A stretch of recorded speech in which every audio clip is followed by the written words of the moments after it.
बिस्मिल्लाह।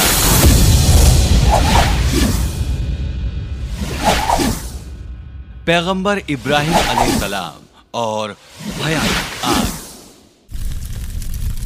जब लोगों को यह मालूम हुआ कि वो पैगंबर अलैहिस्सलाम हैं जिन्होंने मूर्तियों को नेस्तो नाबूद किया, वो बहुत नाराज हुए। उन्होंने फैसला किया उन्हें ऐसी आग में जलाने का जो अब तक किसी ने नहीं देखी थी। सबसे पहले उन्होंने लकड़ियां जलाने के लिए एक गहरा गड्ढा खोदा। जितनी भी लकड़ियां वो ढूंढ सकते थे उन्होंने इकट्ठी की और आग लगानी शुरू की। कई दिनों तक लोग उसमें लकड़ियां डालते रहे और आग दिन ब दिन ताकतवर होती गई। आग क्योंकि बहुत खतरनाक हो चुकी थी, इसलिए गर्माहट के कारण कोई भी उसके नजदीक नहीं जा सका। आग इतनी ऊंची हो गई कि परिंदे भी उसके ऊपर से पर नहीं मार सके। कई लोगों ने बेबीलोन में लगी इस खौफनाक आग के बारे में सुना और उन्होंने इस हादसे का चश्मदीद बनने के लिए शहर तक का सफर किया। फिर एक दिन लोगों ने इब्राहिम अलैहिस्सलाम के हाथ और पैर बांध दिए और उन्हें एक गुलेल पर चढ़ाया ताकि उन्हें आग में दूर से फेंका जा सके। तभी पैगंबर के सामने जन्नत से एक फरिश्ता आया और उसने कहा कि वो जो भी रजा मांगना चाहते हैं वो पूरी होगी। पैगंबर आसानी से अपने आप को आग से बचाने की गुहार लगा सकते थे, लेकिन उन्होंने ऐसा नहीं किया। मैं बस ये चाहता हूँ कि अल्लाह सुब्हानल ताला मुझसे खुश रहे, उन्होंने कहा। अब जो कुछ हुआ वो हैरत अंगेज था। जब पैगंबर आग में गिरे तो आग अचानक ठंडी हो गई। आग ने सिर्फ उन रस्सियों को जलाया जिनसे पैगंबर बंधे थे और पैगंबर को कोई नुकसान नहीं हुआ। पैगंबर आग के बीचों बीच ऐसे बैठे रहे जैसे वो बागीचे में बैठे हों। वो वहां बैठे रहे और अल्लाह की शान में कसीदे करते रहे। जो कुछ भी हो रहा था लोग उसे देख नहीं सकते थे, लिहाजा उन्होंने इंतजार किया आग के बुझने तक का। और आखिरकार जब आग बुझ गई तब पैगंबर उसमें से निकल आए और उनकी जिस्म पर आग से जलने का कोई निशान नहीं था। लोग ये देखकर हैरान रह गए। ये एक मोजज़ा था। इब्राहिम का अल्लाह वाकई सच्चा मालिक है, उनमें से कुछ ने कहा। लेकिन उनमें से ज्यादातर लोग अभी भी बुतों के तोड़े जाने से बहुत नाराज थे। उन्होंने मुकदमे के लिए पैगंबर को बादशाह के महल ले जाने का फैसला किया। सिपाही आए, उन्होंने पैगंबर को गिरफ्तार किया और वो उन्हें निम्रोद बादशाह के महल ले गए। हाथों में जंजीरें डालकर उन्हें महल तक लाया गया। निम्रोद को ये बात मालूम थी कि पैगंबर ने उन बुतों को नेस्तो नाबूद किया है जिनकी वे इबादत करते थे। बताओ तुमने हमारे बुतों को तबाह क्यों किया? उसने पैगंबर से पूछा। वो महज बुत थे, वो कोई खुदा नहीं थे, पैगंबर ने जवाब दिया। तो कौन है सच्चा मालिक? निम्रोद ने पूछा। पैगंबर ने अदब से जवाब दिया, सिर्फ एक ही सच्चा मालिक है, अल्लाह सुब्हानल ताला। वही हमें जिंदगी और मौत अता करता है। पैगंबर की बात सुनकर बादशाह नाराज हो गया। वो गुस्से में खड़ा हुआ और बोला, मैं भी जिंदगी और मौत दे सकता हूँ, तुम बस इंतजार करो और देखते जाओ। उसने अपने सिपाहियों से 2 गुलामों को वहां लाने को कहा। बादशाह ने एक गुलाम को मारने को कहा। सिपाहियों ने हुक्म सुनने के बाद अपनी शमशीर निकाली और एक गुलाम को मार दिया। तुमने देखा, मैं मौत दे सकता हूँ, निम्रोद ने फक्र से कहा। अब दूसरे को भी मार डालो, निम्रोद ने सिपाहियों से कहा। लेकिन इसके पहले कि सिपाही अपनी तलवार से वार करते, उसने उन्हें रुकने को कहा। उसने उन्हें हुक्म देते हुए कहा, उसे मत मारो, उसे जिंदा छोड़ दो।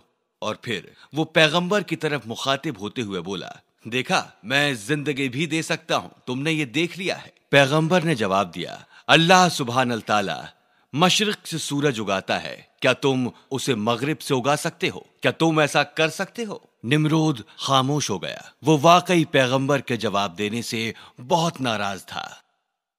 पैगंबर इब्राहिम अलैहिस्सलाम ने लोगों को अल्लाह की इबादत के लिए लंबे वक्त तक बुलाया, लेकिन बेबीलोन में कोई भी उनकी बात सुनने वाला नहीं था, सिवाय एक औरत और एक मर्द के। उस औरत का नाम सारा था और वो बाद में उनकी बेगम बनी।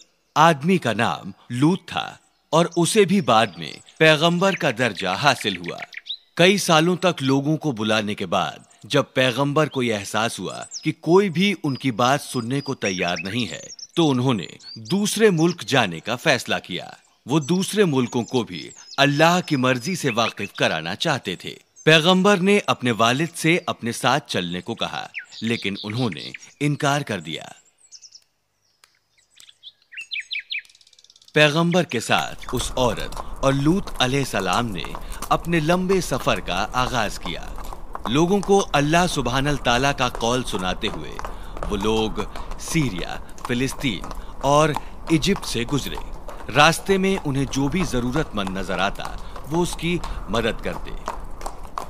उन्होंने बहुत सारे नेक कामों को अंजाम दिया जिससे लोग खुश हुए।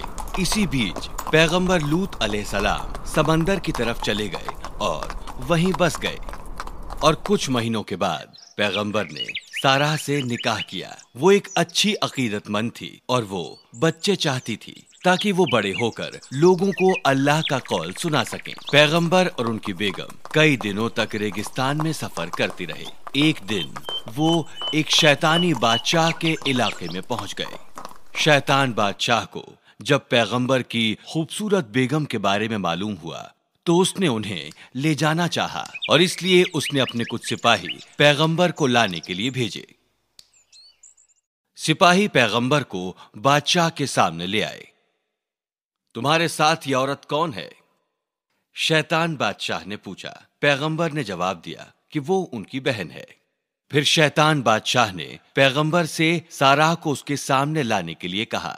वो बोला कि वो उस खूबसूरत औरत से मिलना चाहता है जिसका जिक्र उसकी पूरी रियासत में हो रहा है।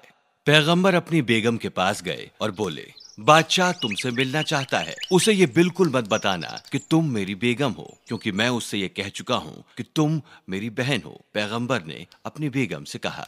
जब सारा बादशाह के महल में पहुंची तो बादशाह उसकी खूबसूरती देखकर हैरत में पड़ गया और उसने उसे पकड़ने की कोशिश की।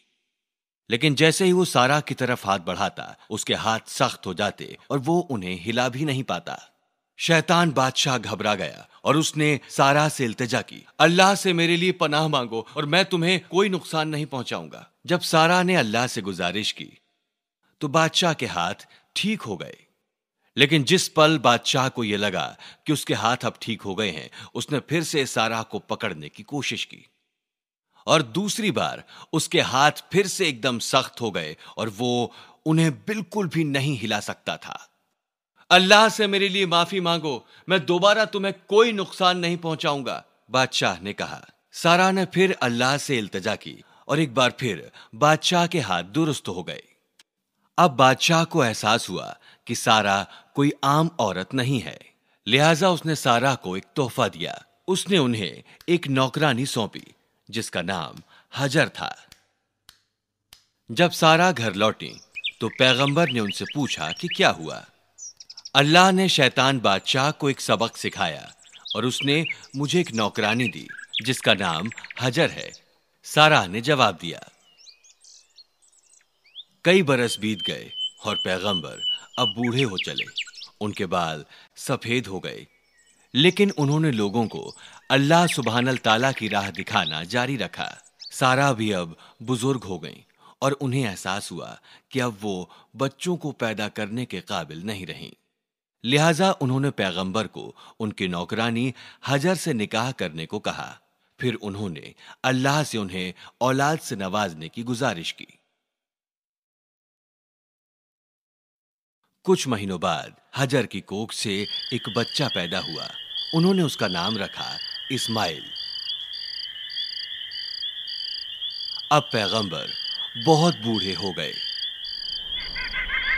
एक दिन पैगंबर जागे और उन्हें यह लगा कि अल्लाह उन्हें कोई काम सौंपना चाहते हैं। लिहाजा वो हजर के पास गए।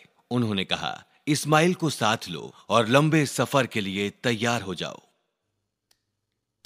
इब्राहिम अलैहिस्सलाम और अपनी बाहों में बच्चे को लिए उनकी बेगम बहुत लंबे वक्त तक सफर करते रहे। वो लंबे वक्त तक चलते रहे और एक सूखे रेगिस्तान में पहुंचे जो कि अल मरवाह पहाड़ों के नजदीक था। वहां फल, दरख्त, खाना और यहां तक कि पानी तक नसीब नहीं था। उस रेगिस्तान में जिंदगी का कोई नामो निशान नहीं था। पैगंबर, उनकी बेगम और उनके बच्चे के पास बहुत थोड़ा सा खाना और पानी बाकी था, जो कि ज्यादा से ज्यादा 2 दिन के लिए ही काफी था। पैगंबर अचानक मुड़े और दूर जाने लगे। उनकी बेगम जल्दी से उनके पीछे गई। आप कहां हमें इस बियाबां में छोड़कर जा रहे हैं? वो रोते हुए बोली। लेकिन पैगंबर ने उनकी बात का कोई जवाब नहीं दिया और वो दूर जाते रहे। उन्होंने उन्हें फिर आवाज लगाई, लेकिन पैगंबर खामोश रहे और दूर जाते रहे।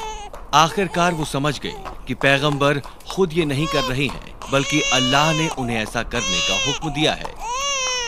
क्या आपको ऐसा अल्लाह ने करने को कहा है? उन्होंने उनसे पूछा। पैगंबर ने सिर हिलाकर हामी भरी और चलते रहे।